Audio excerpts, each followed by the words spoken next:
Hey guys. Okay, so I've got a question for you. If it looks like a duck and it quacks like a duck, is it really a duck? Yeah, hard question, right? Right now you're sitting there going, what on earth does this have to do with town planning? Well, believe it or not, that actually has quite a bit to do with town planning.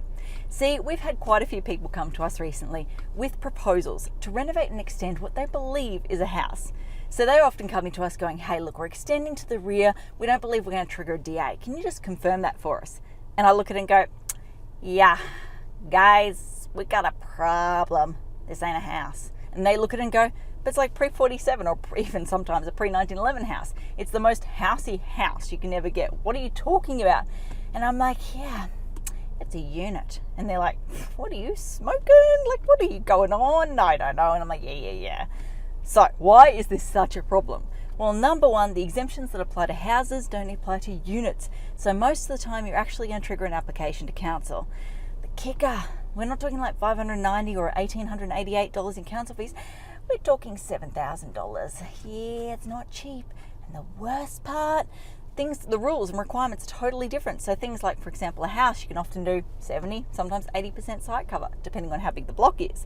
When it comes to units, 45% site cover. It's a lot smaller. So number one, you trigger an application in the first instance. That application costs a bucket load. And finally, the requirements are a lot more stringent. So you don't want to come across these things. So what are the signs you look out for? Well, first and foremost, I always look for a GTP. So if I see GTP as the real property description instead of like an RP or an SP number, boom, alarm bell.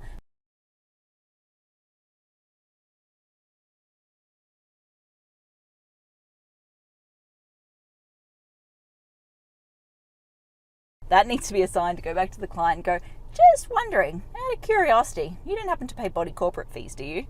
Yeah, they'll always turn around, not always, 99% of the time, and go, yeah, actually I do. And you go, yeah, a bit awkward now because you ain't a house, you're a unit. We got a problem. So, nice short sharp video today. Moral of the story that I want to get across is don't always assume that just because it looks like a house that it is actually a house.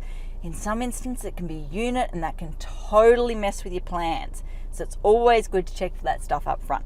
So there you go. That's everything I wanted to cover off today. As I always say, until next time, thanks for watching. For all you red tape lovers out there, I have one thing to say. Well, no, actually, I've got three.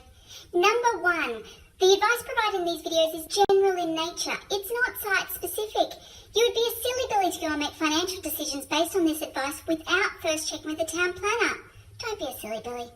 Number two, Brisbane town planning is in no way linked to Brisbane City Council. The views expressed in these videos are my own, not council's. So if you don't like them, blame me, not council.